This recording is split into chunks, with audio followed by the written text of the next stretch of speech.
Hello and very warm welcome, everyone. It's Marta. Welcome back. I'm finally back to recording, and I hope you've been missing me at least halfway as I was missing you so much, my friends.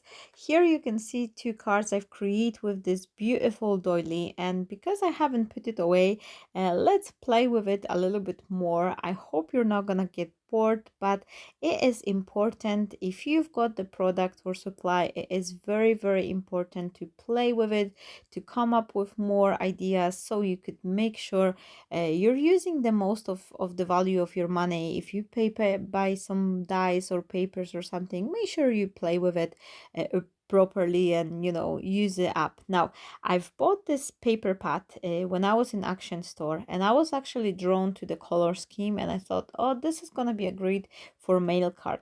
But when I came home, and I was shopping with my son, and it was just in the rush, I didn't look properly. But when I came back home and I look on this pad, it actually has lots of the feminine vibe into it. There's lots of the elements which has this beautiful female silhouettes on them. So I've decided to repurpose it to different ideas card than I initially had in my mind. But because I was planning to create male card, I'm gonna be creating two, female and male one today. So I hope you will enjoy it. Now, I have this red color card bases which are 5 by 7, and oh my gosh, I've just bought them like 7 years ago. That was like 25 piecing packaging, something like that. And I've bought two of each packets. I've bought red and green one because I thought I'm gonna be making a series of the Christmas card, and it never happened. I mean, I did a few of them, but not enough, and I still got more of these card bases. So I've decided to pull it out and play with it. And because I am not super big fan of the red color, I've decided to dress it up with the gray, and I quite like the vibe it's given. It's a little bit of the red, but the red is not overpowering the entire card. So this is like acceptable amount of the red for my taste. I mean, like, I do like red color. I like the red flowers and that, but I just feel like it's too strong for me to create it. This is one of the color which is kind of outside my comfort zone. So from time to time, I'm trying to, break my fear from using the bright tones and play with it. Here I've decided to cut those two frames, and I already had it on my die cutting plate, and then I've just paused for a second and cut additional circle. And this is something which I always encouraging you to think, like, have this 1 second thought before you send something through your die cutting machine, whether it's electrical or manual. Have a wee think, like, is everything I need, or do I need additional circle? Do I need something else? Just so you save you a job.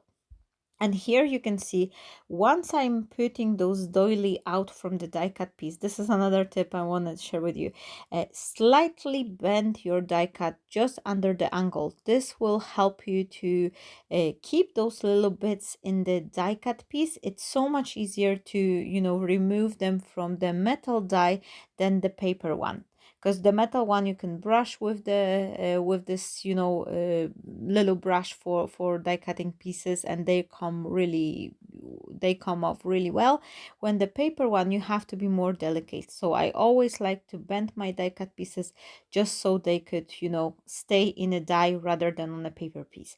Now, I also grab additional die set, and that one was, you could see for a minute, that was from Creative Expression, but it has the circle die in it.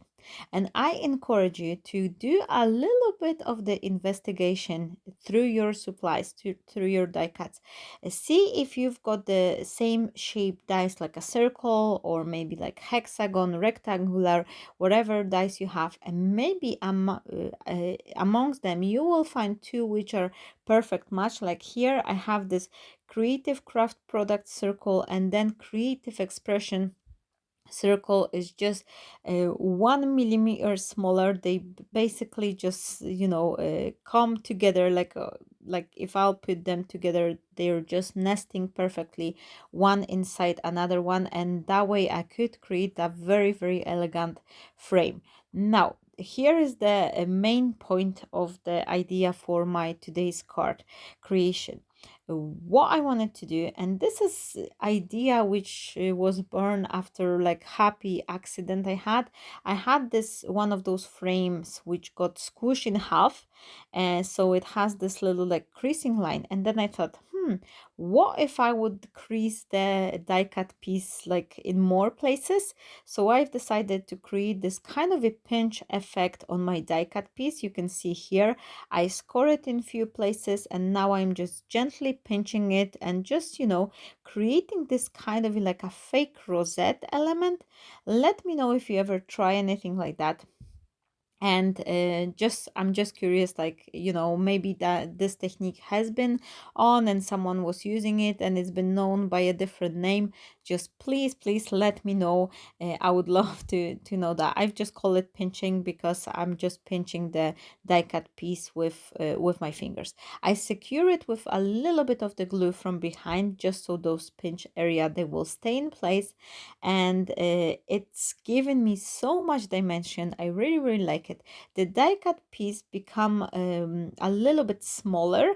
So if you could cut two pieces, like one larger one and then the another one, and pinch it, that way you can create kind of a nesting effect on your die cut pieces as well. So that will be interesting to try on a card too.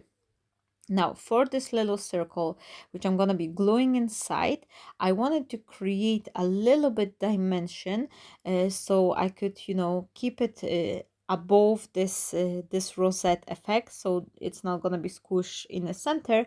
So that way I'm adding two pieces of the cardboard just right in the center, so I could have that support for my circle.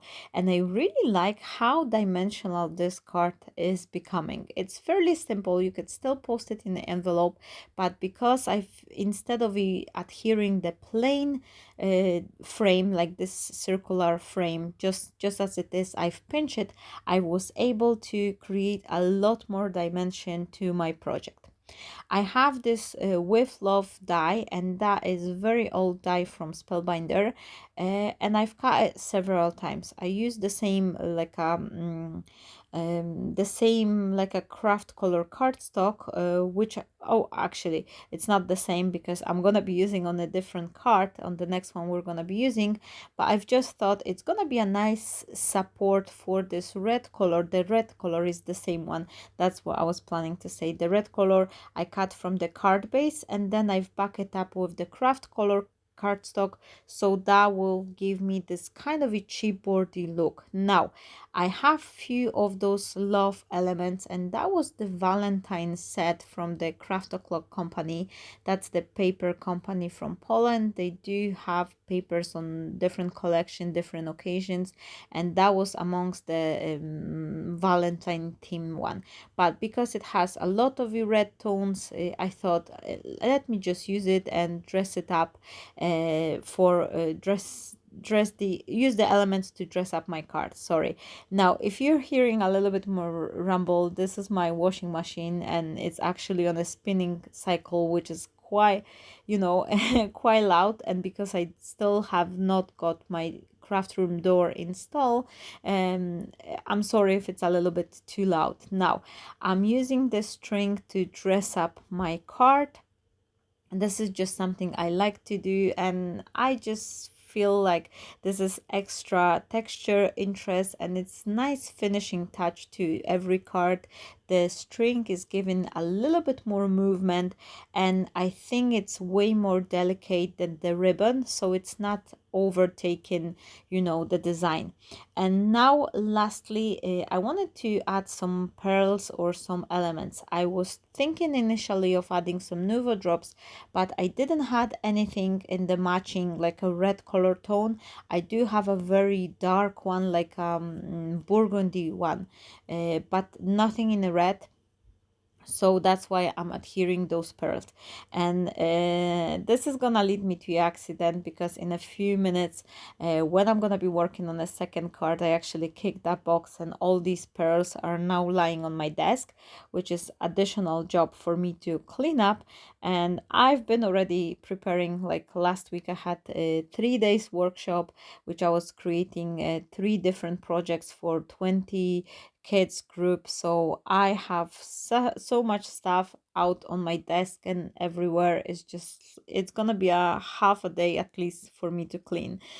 So I even add more. So if you have little containers, make sure you close them up, because that will save you a lot of trouble for future. Now I'm using the hot glue just to adhere those pearls. I should probably, for the tiny one, take this glossy accent or something, but if your hot glue is oozing out, you can blow with the hair dry with your heat gun tool just a little bit, and that will, take off all this glue strings and additional, glue. If you've got too much, just blow with the heat gun tool, and that will help you to kind of get rid of the unwanted pieces of the hot glue. Now my first card is almost finished. Well, it's finished, sorry. And here is the close-up look, and then I'm gonna be creating a second card. And for my second card, I'm gonna be playing with the male collection from the Craft O'Clock, which is called Age of Gentleman. It's very old collection, but I quite like it, and I think that the designs are really nice, and they have this kind of a male tone, so they're good for all the occasions. But if you don't have anything like that, you can play with the plain color cardstock, like maybe in a brown color tone.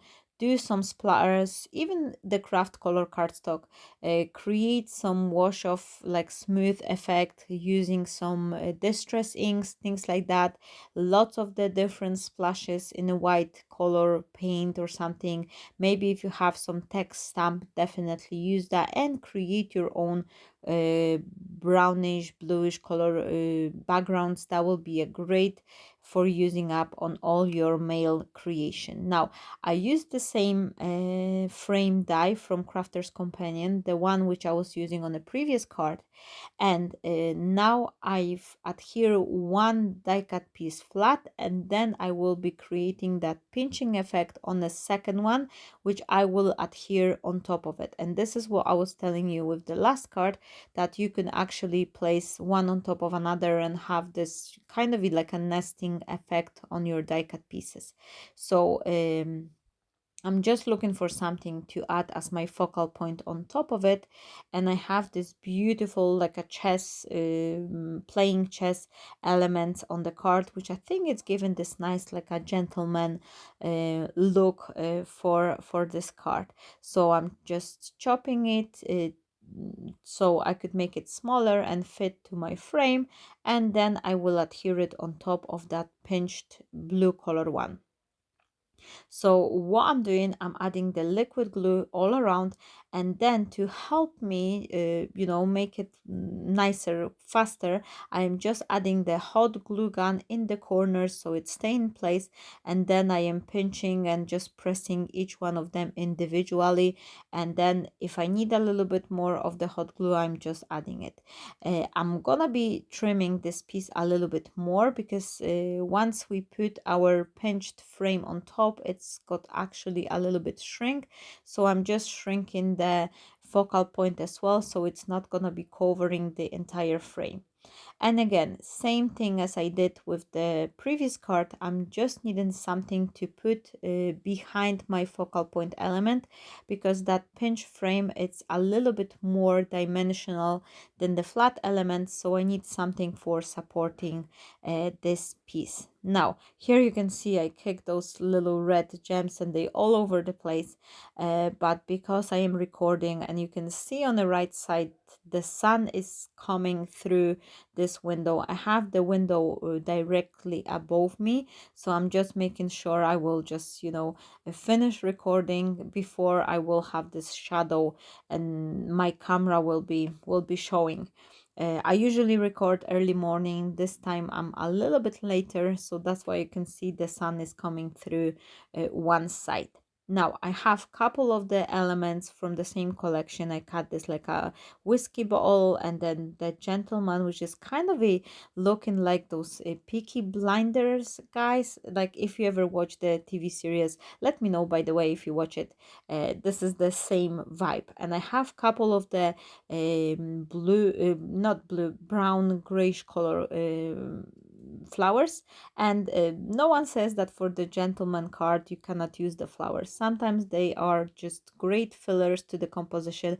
Obviously, keep them in more like a muted colors, not like, you know, pinkish or something, but they are great for filling up the compositions. Now I like to cut my elements with the brother's Canon cut machine, and I usually leave the white border, but because I didn't want to have my white borders like to be too much white on the card, I'm just coming in with the brown color ink. This is the brush cordoy, and I'm just going over the edges just so it will just, you know, it's not gonna be too much white here. So basically my second card is almost ready, and before we're gonna go to the end, I just want to say thank you so very much for all your support, all your lovely comments, and you know, sharing my videos, giving a like. That is a huge help to growing my channel, and I am warmly welcoming so many new friends join over the last month, and you know, recent time, that I am so grateful for you. And I'm sorry I haven't got enough time to reply to all your comments, but I am reading them and replying as I can. So thank you once again. I hope this card sparks some joy and inspire you to create your own version. And if you do, please don't forget to share them on our Facebook group called Drop of Inspiration. Thank you so much for watching, and I wish you all a fabulous day. Stay blessed, my friends, and bye bye.